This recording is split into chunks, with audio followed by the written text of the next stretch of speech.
नमस्कार, मैं हूं ज्योति प्रकाश रंगा और आप देख रहे हैं आरएम न्यूज बीकानेर। आइए डाल लेते हैं एक नजर दिन भर की खास सुर्खियों पर। राजस्थान पुलिस दिवस के मौके पर सोमवार को पुलिस लाइन परिसर में समारोह का हुआ आयोजन।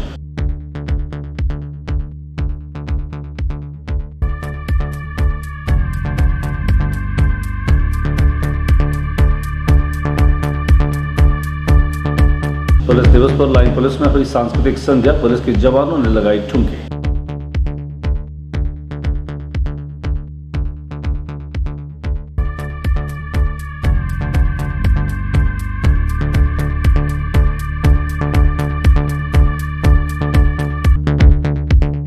वर्ल्ड हेरिटेज डे आज सूरसागर तालाब पर 14 साल में 10 करोड़ खर्च, फिर भी एक साइट को नहीं रख पाए सुरक्षित।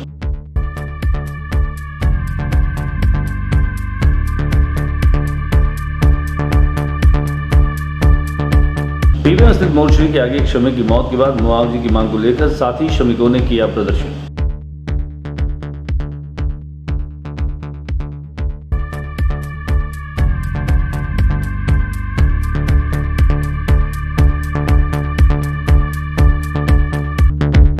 लक्ष्मण रेखा पर बवाल, व्यापारियों ने किया विरोध, लगाया जाम, कहा ऐसा हरगिज नहीं होने देंगे।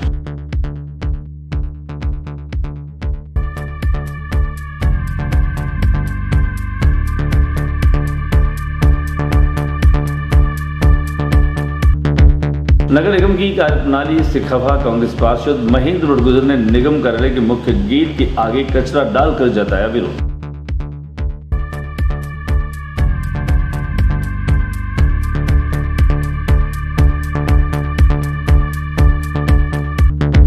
गुटों में बन चुकी बार एसोसिएशन के दोनों धड़ों ने बीकानेर संभाग मुख्यालय पर उच्च न्यायालय के बेंच स्थापित की मांग को लेकर जिला कलेक्टर को दिया ज्ञापन।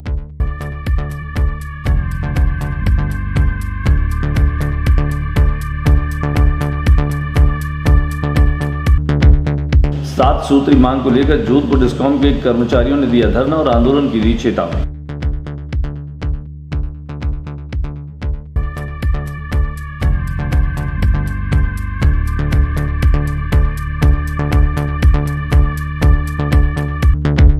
बीकानेर में एसीबी की बड़ी कार्रवाई, सरपंच प्रतिनिधि रिश्वत लेते हुए ट्रैप।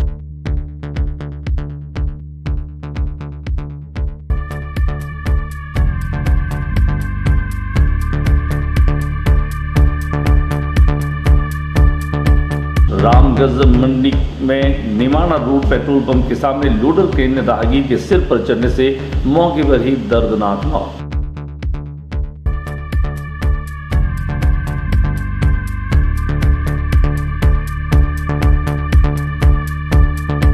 नागौर में किसान व्यापारी के साथ हुई लूट, एचडीएफसी बैंक के पास खड़ी कार से 1 लाख रुपए लेकर भागे लुटेरे, सीसीटीवी में कैद हुई फोटो।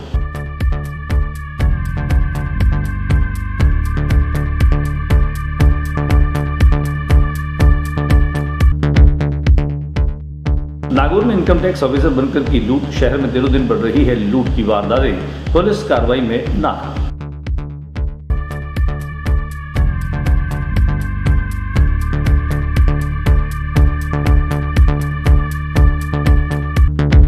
बदमाशों ने बूंदी जिले के मोतीपुरा गांव में जीजा साला पर किया हमला, लूट की वारदात को दिया अंजाम, घायल अवस्था में कोटा एमबीएस अस्पताल में भर्ती।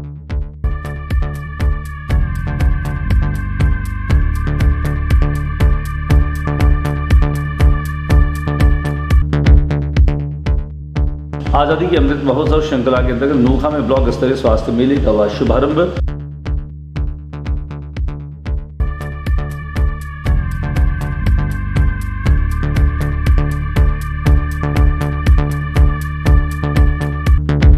जोधपुर के जालोड़ा के पास रविवार रात एक पिकअप पलटने से सवार 9 जने हुए घायल।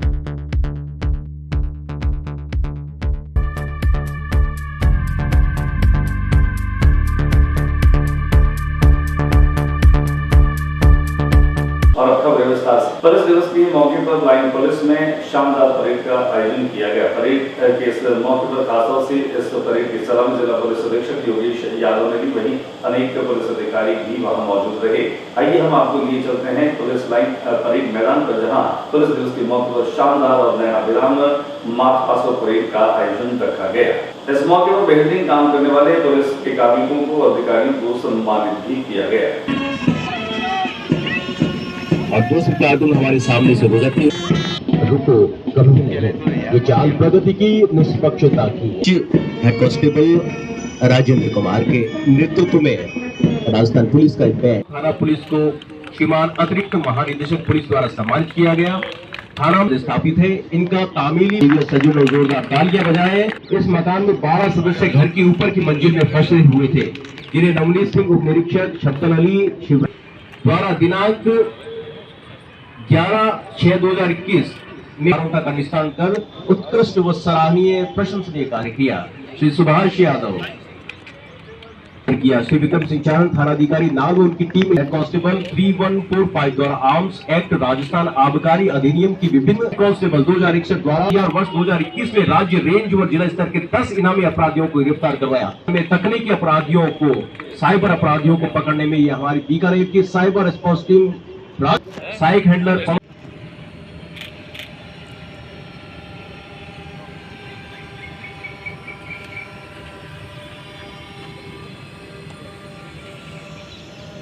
फतेह सिंह,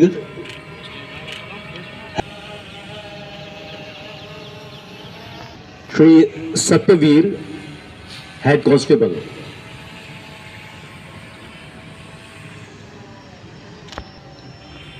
श्री किशन सिंह। सबसे पहले अतिथि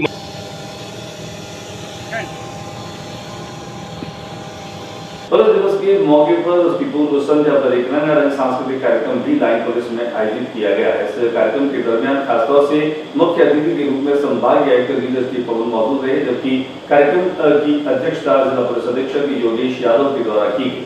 कार्यक्रम में पुलिस के कार्मिकों ने शानदार रंगारंग सांस्कृतिक प्रस्तुतियां दी, वहीं कॉमेडियन मुरारी जो है उसने भी शानदार कॉमेडी के नजारे प्रस्तुत किए। इसके अलावा कशिश आचार्य ने शानदार गजलों की प्रस्तुति, वहीं पुलिस बैंड ने भी अपनी मधुर प्रस्तुतियों के माध्यम से कार्यक्रम को रंगीन कर दिया। आइए हम आपको लिए चलते हैं सांस्कृतिक संध्या में, जहाँ पर पुलिस दिवस की पूर्व संध्या के मौके पर यह कार्यक्रम आयोजित किया गया।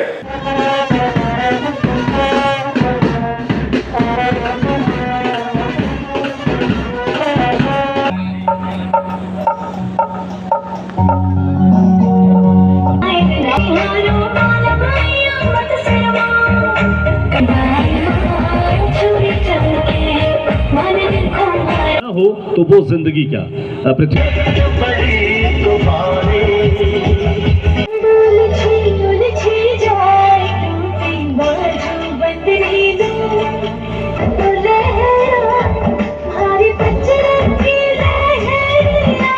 वहीं हमने बातचीत की जिला पुलिस अधीक्षक योगेश यादव से। देखिए, पुलिस स्थापना दिवस के संदर्भ में आज जो परेड का जो एक फॉर्मल आयोजन किया गया है, उसमें गत वर्ष में जिन जवानों ने अधिकारियों ने मेडल्स हासिल किए हैं, अति उत्तम सेवा चिन्ह है, उत्तम सेवा चिन्ह है, उन सबको मेडल्स जो हैं वो प्रदान किए गए हैं। साथ ही गत वर्ष में जो अच्छे ज़िले में जो अच्छे कार्य किए गए हैं फील्ड में, हमारे SHOs द्वारा, हमारी टीमों द्वारा, हमारे कांस्टेबल्स द्वारा, उन सबको जो है लगभग 60 के करीब हमारे पुलिसकर्मी जो है उनको सम्मानित किया गया।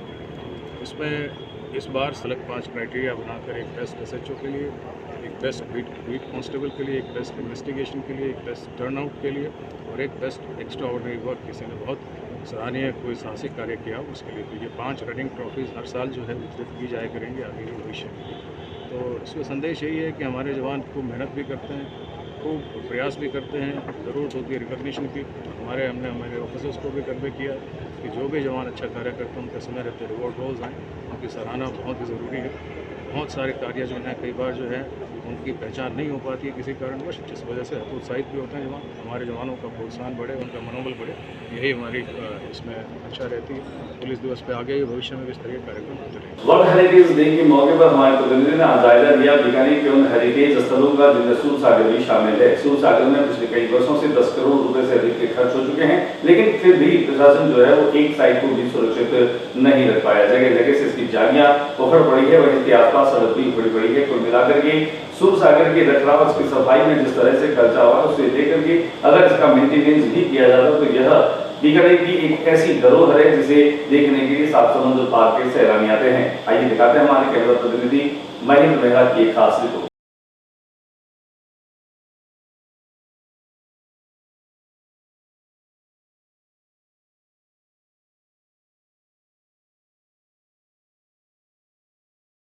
टीबीएम अस्पताल की मोर्चरी के आगे एक श्रमिक की मौत के बाद में उसे आर्थिक सहायता देने और सरकारी नौकरी देने की मांग को लेकर के श्रमिकों ने प्रदर्शन किया। गौरतलब है कि बीती रात एक बोलेरो ने इस श्रमिक को साइकिल पर टक्कर मार दी थी, जिसके बाद यह घायल हो गया था। उसका इलाज टीबीएम अस्पताल में चल रहा था। जानकार सूत्रों के मुताबिक जो चश्मदीद लोग हैं उन्होंने उस घायल करने वाले बोलेरो चालक को पकड़ भी लिया, लेकिन बावजूद उसके 4-5 लोगों ने उसको छुड़वा दिया। कुल मिलाकर के आज श्रमिकों ने प्रदर्शन किया।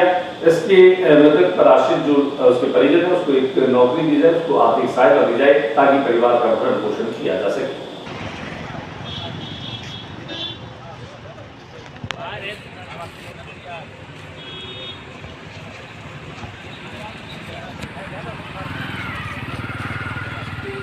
सर कल 5 नंबर रोड पे हमारे मजदूर भाई का लापरवाही एक्सीडेंट हो गया है, जो कि भारी स्पीड से गाड़ी आ रही थी और आगे आगे चल रहा था, पीछे से टक्कर मार दी और मौके पर ही मौत हो गई है।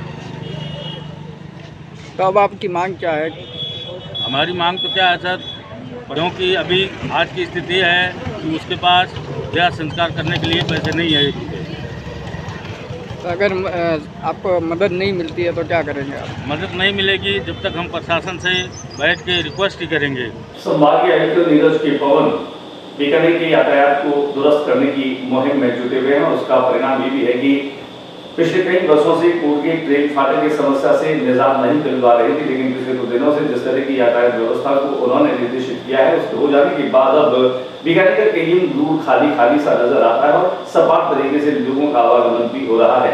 इसके बाद में अब विफर बाजार के विरोध कर रहे हैं, जहां पर व्यापारियों ने आज उनका विरोध किया। व्यापारी इस बात को लेकर के खफा थे कि हम ऐसा हरगिज़ नहीं होने देंगे। कुछ व्यापारियों ने हालांकि दुकानें बंद करके सड़क पर आकर उसका प्रदर्शन भी किया। उनका ये भी आरोप है कि न तो व्यापारियों की ग्राहकी जो है वह आ रही है, बल्कि उनकी तमाम व्यवस्थाओं के चलते व्यापारियों का व्यापार जो है वह खत्म होने की कगार पर आ गया है और ये ऐसा हरगिज़ नहीं होने देंगे। हालांकि वहां जो नजारा था उसमें कई दुकानदार जो है अपनी दुकानें खोल रखी थी, वहां पर ठेलों को एक लक्ष्मण रेखा खींच दी गई, उसके भीतर खड़े रहने के आदेश जो है वो कर दिए गए। लेकिन व्यापारी अपनी अलग सोच के साथ में इस बात का विरोध कर रहे हैं और उन्होंने आज जबरदस्त तरीके से प्रदर्शन किया।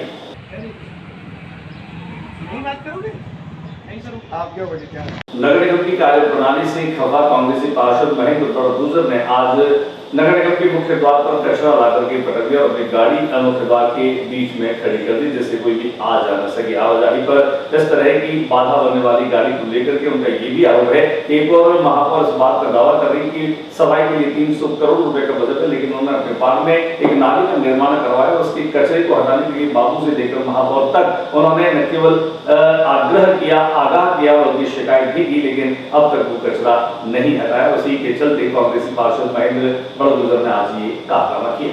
पास वाली गली में 2 तारीख को नाली निर्माण कराया गया था, रास्ता बंद किया गया था। पिछले 15 दिनों से deputy commissioner, JN, AN, action, SP साहब को सबको अवगत कराने के बाद 15 दिन बीत जाने के बाद भी कचरा नहीं हटाया गया। सबको फोटोज में 3 दिन पहले रात को दुर्घटना होगी, उस बात का भी अवगत कराने के बाद भी नहीं उठाया गया। बड़ी बड़ी निगम बातें करता है, 300 करोड़ का बजट है, 400 करोड़ का बजट है, 2 ट्रॉली कचरा नहीं उठा सकते। फिर इस निगम के कार्य प्रणाली पे धूड़ है। हमें बीकानेर संभाग मुख्यालय पर उच्च न्यायालय हाईकोर्ट बेंच की स्थापना की मांग को लेकर के लंबे समय से बार एसोसिएशन 17 तारीख को न केवल ज्ञापन देती है बल्कि प्रदर्शन भी करती है। 17 तारीख को रविवार होने के कारण आज 18 अप्रैल को यह ज्ञापन दिया। गौरतलब है कि बार एसोसिएशन बीकानेर 2 धड़ों में बन चुके, दोनों ही धड़ों ने आज अलग अलग तरीके से ज्ञापन दिया। दिखाते हैं आपको दोनों ही धड़ों के द्वारा दिए गए ज्ञापन की गुजर। High court, we want high court, high court लेके रहेंगे, लेके रहेंगे, लेके रहेंगे, नहीं अधिकार है, अधिकार है, अधिकार है, हाई कोर्ट लेके रहेंगे, लेके। हमने बार एसोसिएशन के 2 धड़ों में बन चुकी दोनों ही धड़ों के प्रतिनिधियों से बातचीत की। बीकानेर एक लंबे समय से मांग है कि राजस्थान हाईकोर्ट की बेंच स्थापना, इसके बीकानेर के सभी संभाग के अधिवक्ता प्रयासरत हैं और निरंतर 2011-9 से और उससे पूर्व से भी संघर्ष कर रहे हैं कि यहाँ पर हाईकोर्ट की बेंच हो। बीकानेर संभाग जोधपुर से इतनी दूरी पर है और बीकानेर संभाग के जो केसेज हैं उनकी संख्या है वो हाईकोर्ट की जोधपुर बेंच में सबसे ज़्यादा बीकानेर है। तो ये बीकानेर के एडवोकेट्स और बीकानेर की जनता के हितधारक उनके फ़ायदे के लिए ये मांग है जो बीकानेर के एडवोकेट्स की और बीकानेर की जनता की, बीकानेर के संभाग के एडवोकेट्स और जनता के लिए लाभकारी है। उनको लंबी दूरी तक नहीं जाना पड़ेगा। राजस्थान उच्च न्यायालय की बेंच बीकानेर में स्थापित करने की मांग को लेकर 2009 से लगातार बीकानेर के अधिवक्ता और जनता आंदोलनरत है और हम प्रत्येक 17 तारीख को हर माह में संकल्प दिवस के रूप में उसको मनाते आए हैं और आज भी 17 तारीख को अवकाश होने की वजह से 18 तारीख को हमने इसको संकल्प दिवस के रूप में मनाया है। जोधपुर डिस्कॉम के कर्मचारियों ने अपनी साफ सुथरी मांग को लेकर के आज धरना दिया। गौरतलब है कि जोधपुर डिस्कॉम के यह तमाम कर्मचारी बीकानेर डिस्कॉम मुख्यालय के बाहर पहुंचे और उन्होंने अपनी विभिन्न मांगों को लेकर के यह धरना दिया और प्रदर्शन किया। भारतीय मजदूर संघ के बैनर तले डिस्कॉम जोधपुर के तमाम कर्मचारियों ने यह प्रदर्शन किया। ऊर्जामंद बात करो, बात करो, बात करो, बात तो तुमको करनी होगी, करनी होगी, करनी होगी, समझौता भी करना होगा, करना होगा, करना होगा, ओल्ड पेंशन स्कीम भी लागू करनी पड़ेगी, करनी पड़ेगी, करनी पड़ेगी, पदोन्नति भी देनी पड़ेगी। जोधपुर डिस्कॉम श्रमिक संघ भारतीय मजदूर संघ का आनुषंगिक संगठन है विद्युत में। इसकी तरफ से डिस्कॉम व्यापी आह्वान पर जोधपुर डिस्कॉम के 11 जिलों में 11 वर्गों पर व्रत मुख्यालय पर एसी साहब के माध्यम से हम धरना देकर के ज्ञापन एमडी साहब को और मुख्यमंत्री जी को देकर के मांग करना चाहते हैं कि एक हमारे ओल्ड पेंशन स्कीम जो सभी कर्मचारियों को राजस्थान के अंदर दे दी गई है, लेकिन इससे विद्युत कर्मियों का कोई भी अभी तक आदेश प्रसारित नहीं किया। हमारी मुख्य मांग है कि ओल्ड पेंशन स्कीम का लाभ हमारे कर्मचारी विद्युत कर्मचारियों को दिया जाए। इसका आदेश जल्द से जल्द प्रसारित करें और सीपीएफ की कटौती है वो बंद करके हमारे जीपीएफ हमारे लागू किया जाए। इसके साथ ही एक कोर्ट का हवाला देकर के हमारे विद्युत कर्मचारियों का जोधपुर डिस्कॉम के अंदर हमारी पदोन्नति पे रोक लगाई गई है। तो हमारे आज के धरने के माध्यम से मांग है कि हमारे विद्युत कर्मचारी। पिछले दिनों सड़क हादसे में एक व्यक्ति बाबूलाल सांसी घायल हो गया था और घायल व्यक्ति की जो पत्नी है बिमला वो आज पुलिस अधीक्षक कार्यालय के पास पहुंची और पुलिस अधीक्षक को फरियाद लगाई। उन्होंने कहा कि थानों में एफआईआर दर्ज नहीं की जा रही है। उन्होंने इस बात का भी खुलासा किया कि वो आर्थिक रूप से बहुत कमजोर है और जिस तरह से उनके पति को टक्कर मारी गई और जिससे वो घायल हुए हैं वह आर्थिक रूप से काफी संपन्न है और इसी वजह से थाने में एफआईआर नहीं हो रही है। और इसी बात की शिकायत को लेकर के पीड़ित पक्ष जो है पत्नी बिमला वह पुलिस अधीक्षक कार्यालय के बाहर पहुंची। उन्होंने फरियाद लगाई और एफआईआर दर्ज करने की मांग करते हुए न्याय दिलाने की मांग की। गुंडागर्दी नहीं चलेगी, नहीं चलेगी, ट्रक चालक को गिरफ्तार करो, गिरफ्तार करो, गिरफ्तार करो, पुलिस प्रशासन की गुंडागर्दी नहीं चलेगी। भ्रष्टाचार का खुला खेल किस तरह से होता है इसका भी नजारा देखने को मिला जब खाजूवाला के कुंडल गांव में एक सरपंच प्रतिनिधि के द्वारा प्रधानमंत्री आवास योजना की तीसरी किस्त देने के एवज में 10,000 रुपए की रिश्वत मांगी। आज एसीबी की ओर से कार्रवाई करते हुए रजनीश पूनिया ने मौके पर इस कार्रवाई को किया और सरपंच प्रतिनिधि को ट्रैक किया। हमारे पास 14 अप्रैल 2022 को परिवादी ब्यूरो चौकी बीकानेर पे उपस्थित हुआ था और उसने बताया कि मेरी प्रधानमंत्री आवास योजना में मेरा मकान स्वीकृत हो रखा है, जिसकी 2 किस्तें मेरे पास आ चुकी हैं और तीसरी किस्त जारी करने के लिए जियो टैगिंग की कार्रवाई होती है। आज हमने ट्रैप की कार्रवाई का आयोजन किया तो परिवादी के माध्यम से हमने 10,000 रुपये ग्राम पंचायत भवन कुंडल में सरपंच प्रतिनिधि श्री ओम प्रकाश तरड़ को देते हुए रंगे हाथों गिरफ्तार किया और सरपंच प्रतिनिधि द्वारा रुपए ग्राम पंचायत भवन में फेंके भी गए, जिसको हमने मौके पर ही स्वतंत्र गवाहों के समक्ष बरामद कर लिया गया। आगे ये सब जांच का विषय है जियो टैगिंग वगैरह की कार्रवाई में, हम इसको देखेंगे, साक्ष्यों के आधार पर इसको इसका विश्लेषण करके हम आगे जांच में रखेंगे। कोटा की रामगंज मंडी निमाना रोड पर पेट्रोल पंप के सामने आज एक लोडर ट्रेन से बड़ा हादसा हुआ, जब एक पैदल जा रहे श्रमिक पर लोडर ट्रेन का जो टायर है वह चढ़ गया और पैदल चल रहे श्रमिक के सर को एक तरह से चकनाचूर कर दिया। हालांकि इस लोडर ट्रेन को तत्काल जब्त करते हुए मृतक के परिजनों को सूचना दी।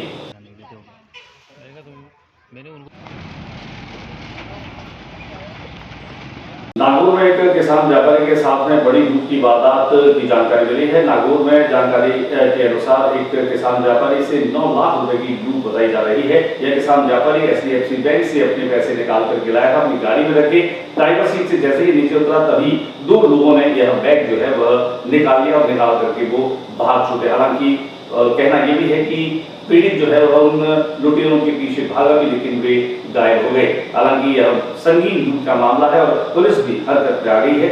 किस तरह से इस लूट का जल्दी से जल्दी वे खुलासा भी करेंगे और जो अपराधी हैं उनको वे पकड़ने में कोई कोर कसर नहीं छोड़ेंगे। हमने पीड़ित व्यापारी से इस बाबत की बातचीत और जानकारी देने की कोशिश की कि पूरा मामला क्या है। और मैं वो पैसे लेके कार में HDFC बैंक के पीछे मैंने कार खड़ी करी और HDFC बैंक में मेरा दूसरा खाता है दूसरी कंपनी का, तो उसमें गया और वहाँ से मैंने कुछ चेक की इंक्वायरी करी। थोड़ी देर में वहाँ बैठा रहा HDFC बैंक में, फिर मेरे पैसों का बैग साथ में लेके आ गया, गाड़ी में रखा पीछे वाली सीट पे, साइड वाली सीट पे, और मैं गाड़ी स्टार्ट करने के लिए जैसे ही स्टार्ट करने लगा तो 2 लोग आए मोटरसाइकिल पे और पीछे वाला गेट खोल के मेरे 9 लाख रुपए जो रखे हुए थे थैले में वो लेके फरार हो गए सब।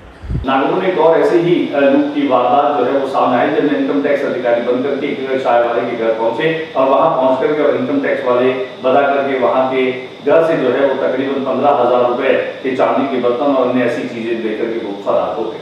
तो आज सुबह 6 बजे की बात है, मैं सो रहा था, तब 5 लोग आए, घर पे गेट बजाया। अब घर पे चाय वाय भी बिकती है तो ग्राहक आते, उस हिसाब से मैंने गेट खोल दिया तो वो सीधा लोग गेट घर के अंदर घुस गए। बोले इनकम टैक्स वाले हैं, उन्होंने ID पहन रखी थी, इनकम टैक्स डिपार्टमेंट लिख रखा था उस पर। उनमें एक आदमी ये यूनिफॉर्म में था, पुलिस की यूनिफॉर्म में था, तो आदमी और घुसे अंदर। उन्होंने बोला कि तुम चोरी का माल मंगाते हो, ऐसा ऐसा। तो मैंने बोला कि हम तो कभी नहीं मंगाते। तो ऐसे करके घुसे, अलमारी की उन्होंने चाबी मुझसे मांगी, मैंने दी तो उसके अंदर रुपए पड़े थे 15,000 और चांदी के नोट पड़े थे, बहन की शादी के लिए बनवाए थे, चांदी के नोट थे, वो 30 नोट वो उठा के लेके चले गए। लूट की ही वारदातों की जानकारी बूंदी जिले से भी मिल रही है, जहां बूंदी जिले में एक जीजा और साला मोटरसाइकिल पर जा रहे थे, पीछे से बदमाशों ने उनका जो है वो पीछा किया और उनसे तकरीबन 10,000 रुपए की राशि जो है वो लूट करके फरार हो गए। मेरे घर में शादी थी मेरे चाचा की लड़की की और मेरे जीजा जी आए हुए थे दिल्ली से। हम कुछ काम से बूंदी गए थे सामान खरीदने। हम सामान खरीदते वक्त वापस आए तो हमारे को लोडिंग वाले ने टक्कर मारी साइड से, हम खेत में गिर गए और हमारे पास कुछ केस और हमारे पास कुछ चेन थी सोने की, वो गुम गई। वो लेके गए या हमारे को नहीं पता सर। उन्होंने अपने आदमियों को बुला के हमारे साथ लोहे के पाइप से सिर पे 7-8 वार किए, जानलेवा हमला किया उन्होंने और मेरे जीजा के सिर पे भी मारा और दोनों टांगे तोड़ दी। आजादी के अमृत महोत्सव की श्रृंखला के तहत नोखा ब्लॉक पर आज स्वास्थ्य मेले का शुभारंभ हुआ। स्वास्थ्य मेले का शुभारंभ नोखा के विधायक बिहारी लाल बिश्नोई ने किया। इस मौके पर अलग अलग जो चिकित्सक है, विशेषज्ञ चिकित्सक, उनकी सेवाएं दी गई और तमाम जो लोग थे उन्होंने आज यहाँ स्वास्थ्य मेले का लाभ लिया।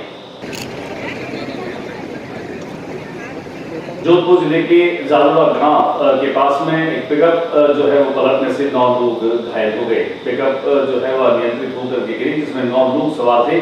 घायलों को फरोदी के अस्पताल में लाया गया, जहां पर उनका इलाज चल रहा है। ये जालोड़ा कोड़ू रोड के निकट नहर के पुल के पास, ठीक है। बाराती थे, अपने दोस्त थे दूल्हे के। कैसे हुआ एक्सीडेंट ये? नील गाय आ गई। कितने लोग घायल हो अभी तक? 10 लोग घायल हुए, कुल 13 लोग थे। आज के बुलेटिन में बस इतना ही। अगले बुलेटिन में नई गतिविधियों के साथ इस समय सी चैनल पर फिर मुलाकात होगी। न्यूज़ रूम से ज्योति प्रकाश रंगा को इजाजत दीजिए। नमस्कार।